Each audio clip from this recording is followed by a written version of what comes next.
Jack Della Maddalena contre Islam Makhachev, les gars, je suis extrêmement optimiste, extrêmement confiant pour Jack Della Maddalena. Je pense même qu'Islam Makhachev va prendre son KO 3e ou 4e. Oula, Ouais, je suis un mec comme ça, Et je suis vraiment très confiant, Rust.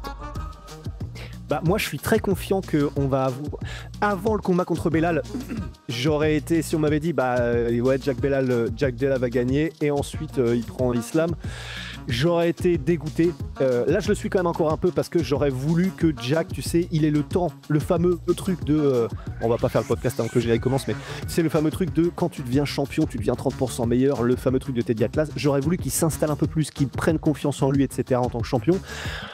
Mais d'un autre côté, vu ce qu'on a vu là, en termes de défense de takedown, en termes de jeu de jambes, en termes d'intelligence de combat, au moins ça rassure salement sur le fait qu'il est prêt pour des lutteurs.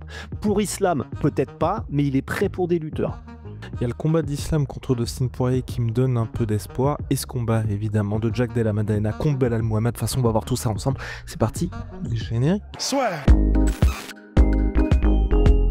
Winamax te rembourse ton premier pari en cash si celui-ci est perdant dans la limite de 100 €, et en plus avec le code LASSEUR10, 10 € supplémentaires en cash. Attention, les jeux d'argent sont interdits aux mineurs. Jouer n'est pas une alternative au travail et ne permet pas de s'enrichir, donc jouez de manière responsable. Notre gars sûr, Jack Della Maddalena, confirmé par Dana White, affrontera bien Islam Makhachev un peu plus tard dans l'année ou 2026, on ne sait pas encore, mais en tout cas, montée officielle d'Islam Makhachev contre Jack Della Maddalena. Sur le papier, ça paraissait un peu compliqué pour l'Australien, mais finalement, avec la performance qui nous a sorti là, il y a des vrais motifs d'espoir. Et puis, il y a aussi cette question qui va quand même se poser, c'est que va donner Islam Makhachev en 77 kg, là où Khabib, on le rappelle, n'a jamais voulu s'aventurer. Ben ouais, c'est toute la question. Parce que Jack, c'est un vrai 77. C'est pas le plus énorme, mais c'est un vrai 77. Il est quand même tanké. Et c'est vrai qu'en plus de ça, il a cette capacité à combattre avec... Il a fait les 5 rounds contre Belal, hein, et pourtant il envoyait du volume.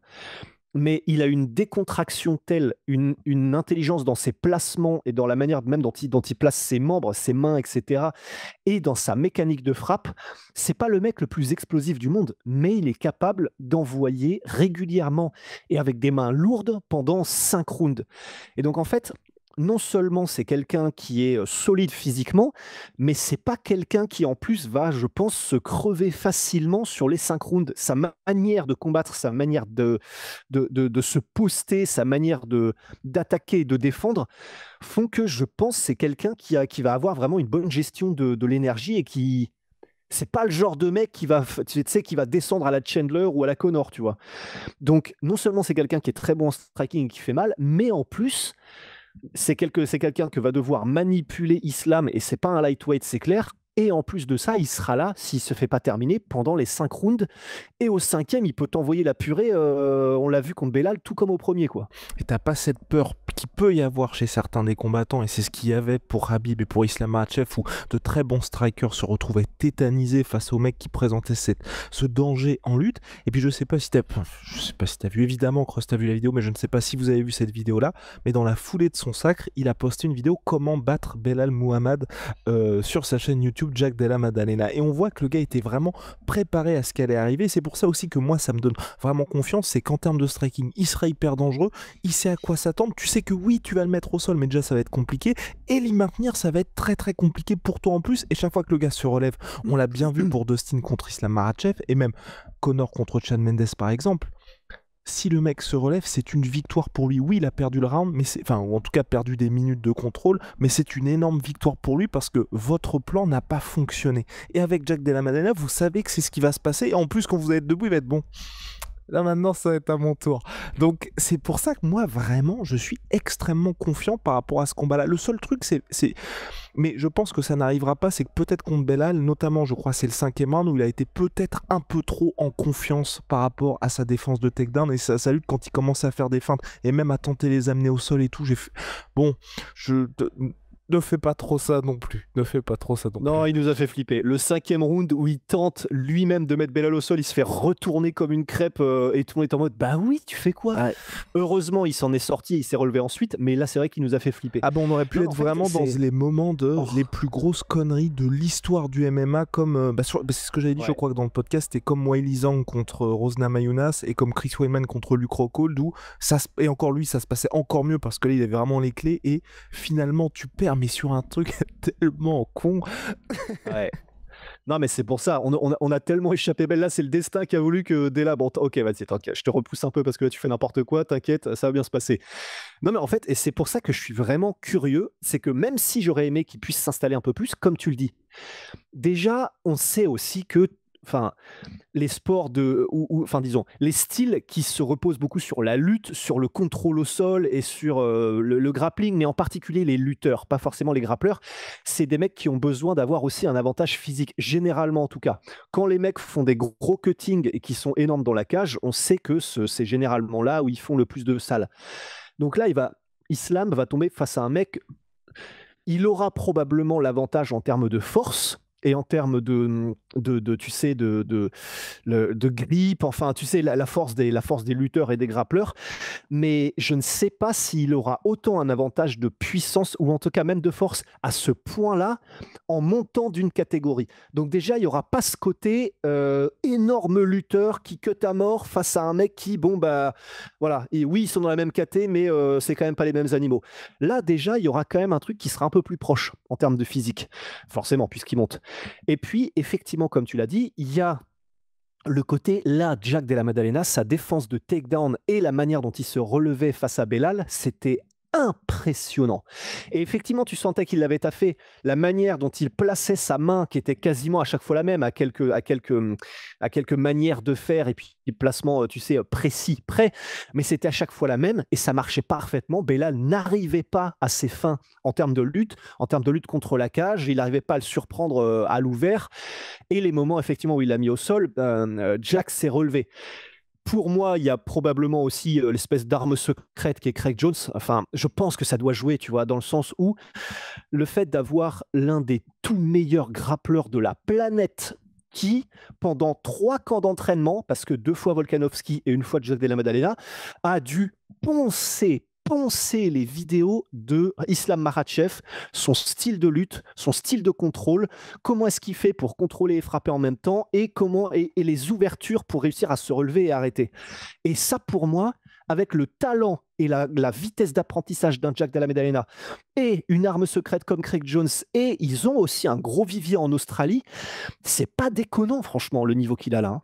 Eh oui, et en plus, il pourra normalement compter sur lui pour le combat contre Islam Makhachev, 2 fois qu'il se retrouve, enfin 3e fois qu'il se retrouvera face à Islam Makhachev aussi, donc très intéressant du côté de Craig Jones, donc c'est pour ça que ça fait que le combat finalement est intéressant, ça nous prive du Ilia Topuria contre Islam, mais sur le papier, vraiment celui-là, c'est pas du tout un choc au rabais, bien au contraire, et vraiment ça peut être très très intriguant, et non, c'est pour ça que j'ai vraiment du mal, tu vois, à voir enfin, en tout cas, si Islam s'impose, je pense que ça voudra dire qu'au sol, il arrive à faire ce qu'il a pu faire, par exemple, contre les Dan Hooker, les mecs comme ça, mais j'ai vraiment beaucoup de mal, tu vois, à réussir à mettre en place ce plan-là face à quelqu'un comme Jack Della Maddalena. Et si ça se passe mal, je pense, enfin, il peut vraiment se faire punir debout, à mon sens. Et la Ouais. soirée risque d'être très très longue, et c'est pour ça que ça va être hyper intéressant et que j'ai même plus d'interrogations du côté d'Islam parce que ça fait longtemps qu'on ne l'a pas vu avoir ce plan A à la Khabib Nurmagomedov, mine de rien. Ben ouais, c'est ça. Et c'est vrai que debout, en fait, là où il est extrêmement dangereux, Jack Della, c'est qu'en gros, tu vois, face à Leon Edwards, ce qui était un peu terrible pour Leon Edwards, c'est que si Leon n'était pas à sa distance, il était mort. Et que comme Belal l'a harcelé en se rapprochant constamment, en le mettant le dos à la cage, en étant à des distances un peu bâtardes, même en anglaise, etc., et puis en lui mettant la pression, Léon n'a jamais pu s'exprimer comme l'artiste qu'il est normalement, tu vois, quand il peut et quand il est à sa distance que lui contrôle. Jack Della Maddalena, il est bon à toutes les distances et il est, comment en français, tu sais, scrappy. il peut ne pas être propre s'il faut, dans le sens, enfin, ce qu'il fait est très propre, mais il a pas de mal dans des distances un peu hybrides à te mettre des trucs que tu vois pas venir avec avec des coups qui sont pas forcément les plus académiques, mais qui te touchent. Lui, tu le touches pas parce que forcément, enfin, comme il a des mouvements de tête exceptionnels même quand il est dans la boîte, c'est pas que du je rentre, je ressors et c'est magnifique. C'est même quand il rentre, il a des mouvements de buste et des mouvements et des placements de tête en même temps que lui t'envoie des coups qui sont extraordinaires. Enfin, franchement, là, c'est une certitude. Il fait partie des meilleurs boxeurs de l'UFC. Mais ce qu'il fait là, il y a des très bons boxeurs comme Max Holloway qui ont une gestion de distance et un timing extraordinaire, une précision de fou. Mais en termes de capacité à éviter les retours et en termes de capacité à ne pas se faire toucher quand lui touche, c'est peut-être un des meilleurs là à l'UFC. C'est extraordinaire C'est en clair. restant dans la boîte. Et en plus, il roule souvent avec les coups parce que c'est vrai qu'on voyait avec, c'était quoi, contre Belal qui s'en prenait beaucoup, mais ceux qui se prenaient vraiment full, il n'y en avait pas tant que ça. Et il te pousse à déclencher aussi, ce qui fait que contre un mec comme Belal Muhammad, bah forcément, vous allez vous faire contrer pas mal. Donc non, non, vraiment, il... Et les déplacements. Et les déplacements, parce que contre Belal, mais Oh oui. quand j'ai revu le combat de Jack contre Belal, mais putain, mais que c'est beau. Non, mais en fait, il faut qu'on le revoie tous. Et en fait, c'est comme le sport réservé. Il faut que ce soit un 47 pèlerinage. fois. Faut qu'on le voit Voilà, 47 fois. comme Luc Thomas, 47 fois par jour. Mais en fait, il y a vraiment tout le combat, c'est une masterclass de déplacement pour éviter de se faire verrouiller. C'est une masterclass de soit quand il est lui-même qui sent qu'il se rapproche du dos à la cage, des déplacements de gauche à droite, des appels contre appels pour être constamment, pour mettre Belal en mode bon ok, je n'arrive pas à le choper, je n'arrive pas à le verrouiller comme il faut pour lancer mon takedown. Et ensuite, du coup, une fois qu'il a un tout petit peu perdu et qu'il sent qu'il a une ouverture, revenir se mettre dans le centre de la cage où c'est beaucoup plus difficile à l'ouvert pour un gros lutteur de le mettre au sol et de l'y maintenir surtout. Et en gros, il y avait ça déjà, et puis même les déplacements pendant les échanges, mais vraiment aller voir en termes de changement de garde, et donc pour proposer quelque chose de différent en termes de posture à l'adversaire sans même qu'il se rende compte de comment ça s'est fait, c'est extraordinaire. La manière dont il change de garde, c'est pas, tu sais, comme... c'est pas à l'ancienne, mais tu sais, un peu kickboxing à la touche ou karatéka, mais plutôt kickboxing à la touche, où tu sais, tu fais des switches, mais sur place, en mode comme ça, tu sais, tes jambes, elles font comme ça. Bon, c'est cool, quand c'est rapide, c'est stylé, tu peux faire des switch kicks, des trucs comme ça, mais en fait, là où tu es au niveau encore supérieur, parce que tu n'as pas besoin d'explosivité ou quoi, c'est lorsque tu arrives à faire des changements de garde, soit tu mets un front kick ou un tip, et en reposant la jambe, tu la reposes dans la garde opposée, en faisant un truc où tu fais un espèce de pas chassé, et quand tu reviens de ton pas chassé, bah, tu as changé de garde, mais du coup, comme tu as ce mouvement intermédiaire, tu ne le vois pas. Et il a fait que des variations de ça pour les changements de garde pendant tout le combat, en plus de ses déplacements extraordinaires, latéraux, etc. Et c'est une masterclass, mais de déplacement et de première barrière contre un lutteur pour, avant même d'avoir à défendre le takedown, l'empêcher de le verrouiller et l'empêcher de faire en sorte qu'il puisse se lancer confortablement. Donc, dans tous les domaines de l'anti-lutte, il a été extraordinaire, Jack, et faut vraiment le souligner, quoi.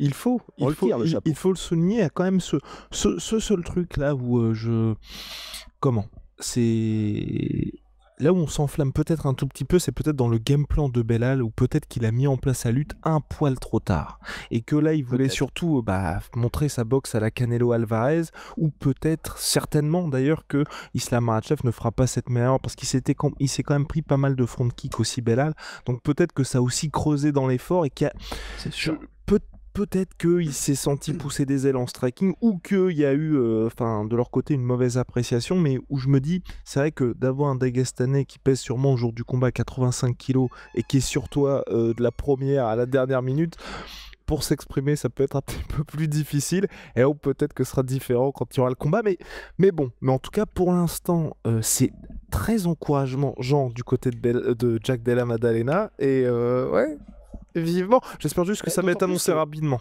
C'est juste ça, tu vois, qu'ils vont pas faire galérer la classique. Bon, Après, c'est vrai que bon, c'était il y a littéralement, quoi, 5 jours. Oui. Donc c'est vrai que bon, voilà. Mais si ça peut être annoncé dans le mois, ce serait bien, Oui. effectivement.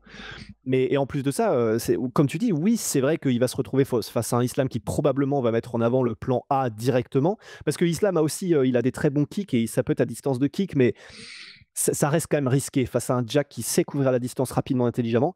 Puis Mais pour ta première néanmoins en welter, tout ça, enfin, ouais, ouais, ouais, c'est sûr. Mais néanmoins, vraiment, l'avantage de Jack, c'est que tu sais, un mec comme Connor, si tu lui mets de la lutte directe et rapidement, tu sais qu'au bout de 2 ou 3 rounds de contrôle, il sera dans les lactiques, les mains et les bras vont être lourds, il pourra plus envoyer avec, vitesse, timing et précision autant. Jack Della, lui, vraiment, comme on l'a dit, son style de boxe relâché et en volume, mais avec les mains lourdes et sans avoir besoin d'être ultra explosif, il est rapide, mais il n'est pas ultra explosif, bah, ça fait que même après du contrôle de Islam, il restera dangereux tout le temps. C'est vraiment ça qui rend le combat super et intéressant. même si c'était il y a un peu plus d'1 an et sous blessure, c'est vrai que le plan qui avait été mis en place par Gilbert Burns jusqu'au KO, ça allait du côté du Brésilien. Mais, et vous aurez raison de me le dire, jusqu'au KO Guillaume, et on rappelle que il lui manquait un bras quand même à Jack Della Maddalena lors de ce combat-là. Ouais, il lui manquait un bras, je crois que c'est enfin une main ou un poignet, mais en tout cas, c'était lors du premier round en plus, je crois qu'il Ouais. s'est pété. Il y a Donc multiples voilà, fractures, hein, et c'est pour ça qu'il a ouais, été ouais, un absent aussi truc, longtemps. c'est pour ça, inutilisable.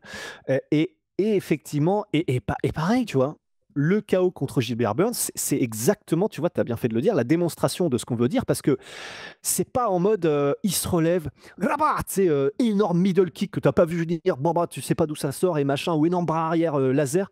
Non, il a tellement un bon timing, un bon coup d'œil et une lecture de l'adversaire. Le genou, tu as l'impression qu'il le met au ralenti. Le genou, il est sorti et parti du sol avant même que tu as l'impression que Gilbert Burns ait lui-même commencé son mouvement, tellement c'est de la lecture par Jack Della Maddalena.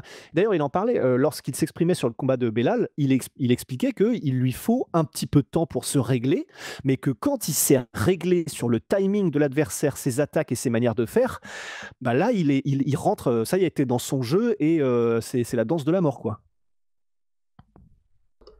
Bref, vous l'aurez compris, hein, avec aussi, on est plutôt team Jack Della Maddalena sur ce qu'on... Ah Oh, oui, alors, alors, Team Jack, mais que en le fait, meilleur gagne. enfin, non, oui, non, je vais pas faire ce truc d'énorme enfoiré, tu vois, mais bon, c'est pas un truc d'énorme enfoiré, mais bon, voilà, je ne sais pas qui va gagner, mais effectivement, maintenant, je suis beaucoup plus enclin à me dire, je vois sans problème Jack gagner contre Islam. C'est pas un genre, il va gagner, mais je peux le voir gagner sans problème. Eh ben les gars, on vous attend en commentaire pour vos avis. Évidemment, on l'espère éclairer sans nous insulter si vous êtes plutôt team Islam Makhachev. En tout cas, qu'on ait, Insultez-nous, mais qu'on ait des mais petits... sachez que par contre, si c'est des insultes pures en mode des gros mots, ben, c'est pas nous qui se supprimerons, ce sera YouTube. Exactement. Puisque, Puis, non permido. puis sinon, venez nous chercher, les gars. Je plaisante. Bon, allez, de toute façon, ça se passe toujours sur MySweetPea. MySweetPea, moins 30% minimum. Surtout MySweetPea avec le code là sur les fringues, les compléments alimentaires, les protéines. Et c'est 30% minimum de chez Minimum parce qu'en ce moment, il y a des grosses promos chez MySweetPea. Et puis, Holy Moly, les gars. Révolution dans les boissons énergisantes, thé glacé, boissons de réhydratation, milkshake et nouvelles saveurs. Code là sur 5 pour votre première commande, moins 5 euros. Si vous avez déjà commandé chez eux, code là sur 10, moins 10%. Good boy. Voilà. Good boy.